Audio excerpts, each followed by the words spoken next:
ಆಜಿ ಮಸಾಲ. ಎಂತ ಅಡಿಗೆಯ ರುಚಿಯಾಗೋ ರಹಸ್ಯವು 20 ರೂಪಾಯಿ. ಗ್ಯಾರಂಟಿಯ ಈ ಕ್ಷಣದ ಎಕ್ಸ್ಕ್ಲೂಸಿವ್ ಸುದ್ದಿ. CWRCಯ ಆದೇಶ ಕರ್ನಾಟಕಕ್ಕೆ ಮಾರಕ ಆಗಿ ಹೋಗಿದೆ. ಪ್ರಮುಖವಾಗಿ ಮಂಡ್ಯ ಭಾಗದ ರೈತರ ಪಾಲಿಗೆ ಇದು ಕಂಟಕಾನೆ. ಯಾಕಂದ್ರೆ ಕಾವೇರಿ ನದಿ ನೀರು ಹಂಚಿಕೆ ವಿಚಾರದಲ್ಲಿ ಕೊಟ್ಟಿರುವ ತೀರ್ಪಿದೆಯಲ್ಲ, ಅದು ಸಂಕಷ್ಟದ ದಿನಗಳನ್ನ ಫೇಸ್ ಮಾಡಬೇಕಾಗತ್ತೆ ಮುಂದಿನ ದಿನಗಳಲ್ಲಿ ಅನ್ನುವಂತಹ ಕಿಚ್ಚು ರೈತರಲ್ಲಿ ನೋಡೋದಕ್ಕೆ ಸಿಗ್ತಾ ಇದೆ. ಕರ್ನಾಟಕಕ್ಕೆ ಮಾರಕ ಆಗಿರುವ ಆದೇಶದ ವಿರುದ್ಧ ನಮ್ಮ ಆಕ್ರೋಶ ಇದ್ದೇ ಇರುತ್ತೆ ಅಂತ ರಾಜ್ಯ ಸರ್ಕಾರದ ವಿರುದ್ಧ ರೈತರು ತಿರುಗಿ ಬೀಳ್ತಿದ್ದಾರೆ. ಬಟ್ ರಾಜ್ಯ ಸರ್ಕಾರ ಕೂಡ ಈ ಆದೇಶಕ್ಕೆ ಸಂಬಂಧಪಟ್ಟಂತೆ ಮುಂದಿನ ಕ್ರಮಗಳ ಬಗ್ಗೆ ಯೋಚನೆ ಮಾಡ್ತಾ ಇದೆ. ನಿನ್ನೆಯಿಂದಲೇ ತಮಿಳುನಾಡಿಗೆ ನೀರು ಹರಿಸ್ತಾ ರಾಜ್ಯ ಸರ್ಕಾರ ಅನ್ನೋದೇ ಪ್ರಶ್ನೆ. ಇಷ್ಟೆಲ್ಲ ವಿರೋಧದ ಮಧ್ಯೆ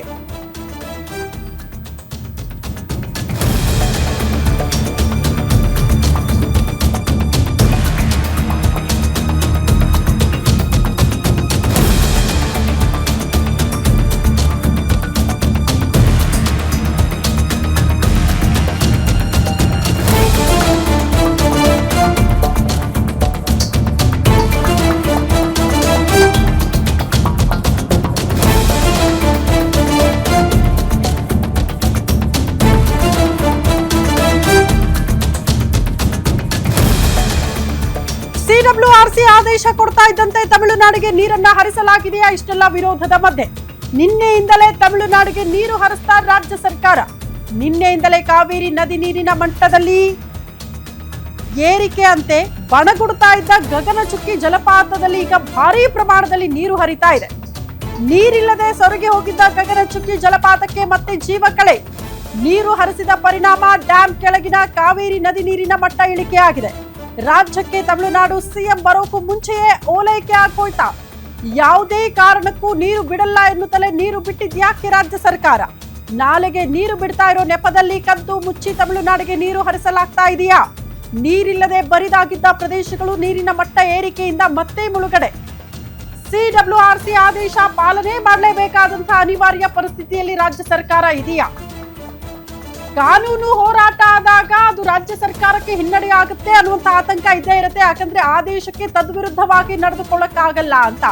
ಬಟ್ ಏನೇ ಬಂದ್ರೂ ಕೂಡ ಫೇಸ್ ಮಾಡೋದಕ್ಕೆ ಒಂದಷ್ಟು ಅವಕಾಶಗಳು ಸರ್ಕಾರದ ಮುಂದೆ ಇದ್ರೂ ಕೂಡ ನಮ್ಮ ರಾಜ್ಯದ ರೈತರ ಹಿತಾಸಕ್ತಿಗಿಂತ ನಿಮಗೆ ತಮಿಳುನಾಡಿಗೆ ನೀರು ಹರಿಸೋದೇ ಇಂಪಾರ್ಟೆಂಟ್ ಆಗಿ ಹೋಯ್ತಾ ರಾಜ್ಯ ಸರ್ಕಾರಕ್ಕೆ ಅನ್ನೋದನ್ನ ರೈತರು ಪ್ರಶ್ನೆ ಮಾಡ್ತಿದ್ದಾರೆ.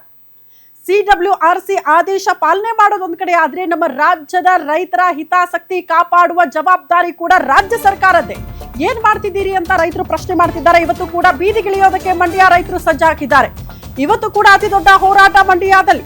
ಮಂಡ್ಯ ಜಿಲ್ಲೆಯ ಹಲವೆಡೆ ನಡೆಯಲಿದೆ ರೈತರ ಅತಿ ದೊಡ್ಡ ಹೋರಾಟ. ಸರ್ಕಾರದ ನಿರ್ಧಾರ ನೋಡಿ ಮುಂದಿನ ಪ್ರತಿಭಟನೆಗೆ ರೂಪುರೇಷೆ ಸಿದ್ಧವಾಗಿದೆ.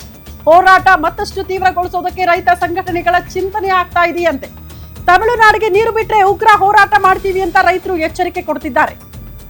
ರಾಜ್ಯದ 157 ತಾಲೂಕುಗಳಲ್ಲೂ ಕೂಡ ಬರದ ಪರಿಸ್ಥಿತಿ ಇದೆ. ಕಾವೇರಿ ಜಲಾನಯನ ಪ್ರದೇಶದಲ್ಲೂ ಕೂಡ ಮಳೆ ಪ್ರಮಾಣ ಕಡಿಮೆ ಆಗಿದೆ. ರಾಜ್ಯದಲ್ಲಿ ಕುಡಿಯುವ ನೀರಿಗೆ ಸಮಸ್ಯೆ ಉಂಟಾಗುತ್ತೆ ಮುಂದಿನ ದಿನಗಳಲ್ಲಿ. ಹೀಗಿರುವಾಗ ನೀರು ಬಿಡೋದಕ್ಕೆ ಆದೇಶ ಕೊಟ್ಟಿರೋದು ಅವೈಜ್ಞಾನಿಕ. ಮೈಸೂರಲ್ಲಿ ರೈತ ಮುಖಂಡ ಬಡಗಲಪುರ ನಾಗೇಂದ್ರ ಅವರು ಆಕ್ರೋಶ ಹೊರಹಾಕಿದ್ದಾರೆ. ರೈತರ ಹಿತ ಕಾಪಾಡುವ ನಿಟ್ಟಿನಲ್ಲಿ ಎಲ್ಲಾ ಪಕ್ಷಗಳು ಈಗ ಒಗ್ಗಟ್ಟಾಗಬೇಕು. ಪಕ್ಷ ಭೇದ ಮರೆತು ರಾಜ್ಯ ಸರ್ಕಾರ ಗಟ್ಟಿ ನಿರ್ಧಾರ ತೆಗೆದುಕೊಳ್ಳಬೇಕು ಅಂತ ಆಗ್ರಹಿಸಿದ್ದಾರೆ. ಇದು ಕೂಡ ಸರ್ಕಾರಕ್ಕೆ ನೇರ ಎಚ್ಚರಿಕೆ. ಈಗ ಪಕ್ಷ ಭೇದ ಮರೆತು ಒಗ್ಗಟ್ಟಾಗಿ ರೈತರ ಹಿತಾಸಕ್ತಿ ಕಾಪಾಡುವಲ್ಲಿ ಕೈಗೊಳ್ಳಬೇಕಾದಂತಹ ಕ್ರಮಗಳ ಬಗ್ಗೆ ನಿರ್ಧಾರ ಮಾಡಬೇಕು. ಇಲ್ಲಿ ಪಕ್ಷ ಅಲ್ಲ. ನೀವು ನಿಮ್ಮ ವರ್ಚಸ್ಸಿಗೆ ಬಂದು ಬೀದಿಗಳು ರೈತರ ಪರವಾಗಿರ್ತೀವಿ, ಹೋರಾಟ ಮಾಡ್ತೀವಿ ಅನ್ನೋದು ಬೇಕಾಗಿಲ್ಲ. ಬದಲಾಗಿ ನೀರು ಹರಿಸೋದನ್ನ ಸ್ಟಾಪ್ ಮಾಡಬೇಕು. ನೀರನ್ನ ಉಳಿಸೋ ಪ್ರಯತ್ನ ಪಕ್ಷ ಭೇದ ಮರೆತು ಎಲ್ಲಾ ರಾಜಕೀಯ ನಾಯಕರಿಂದ ಆಗಬೇಕು ಅಂತ ಬಡಗಲಪುರ ನಾಗೇಂದ್ರ ರೈತ ಮುಖಂಡರು ಹೇಳಿಕೆ ಕೊಟ್ಟಿದ್ದಾರೆ.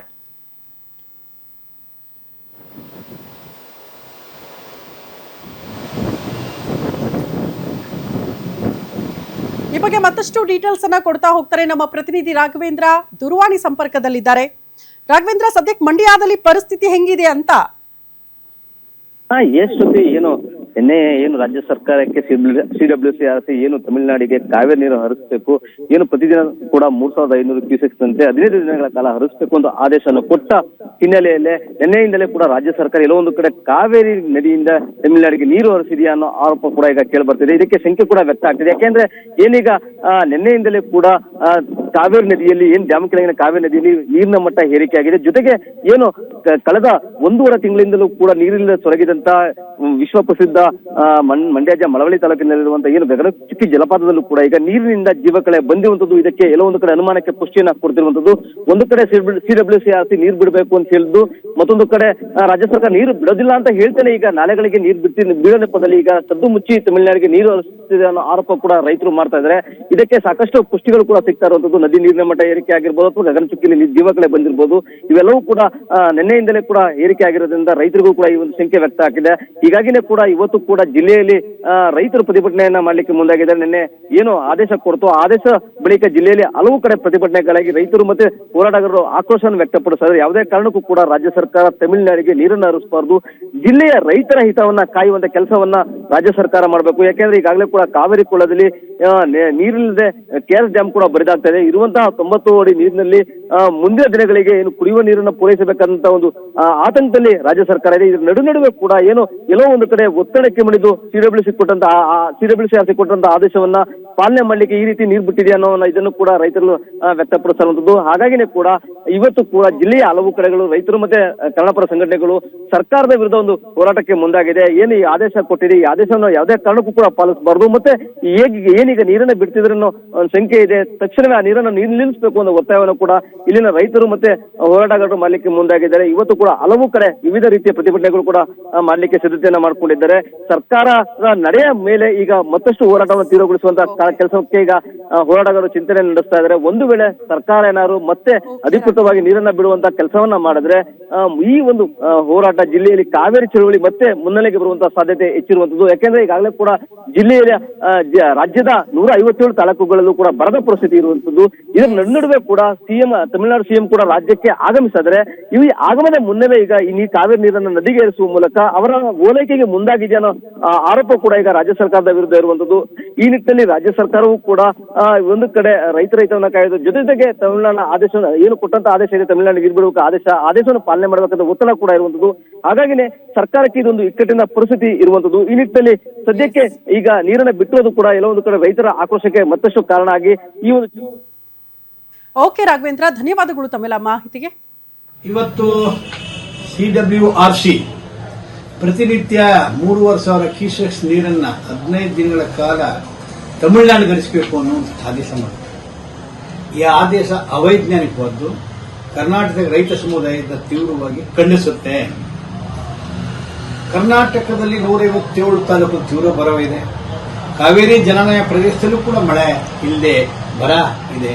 ಆರಂಗಿ ಡ್ಯಾಮ್ ಹೊರತುಪಡಿಸಿ ಮೆಕ್ಕೆಲ್ಲ ಡ್ಯಾಮ್ಗಳು ಕೂಡ ನೀರಿನ ಕೊರತೆ ಇದೆ. ಕುಡಿಯ ನೀರಿಗೆ ಸಮಸ್ಯೆ ಇದೆ.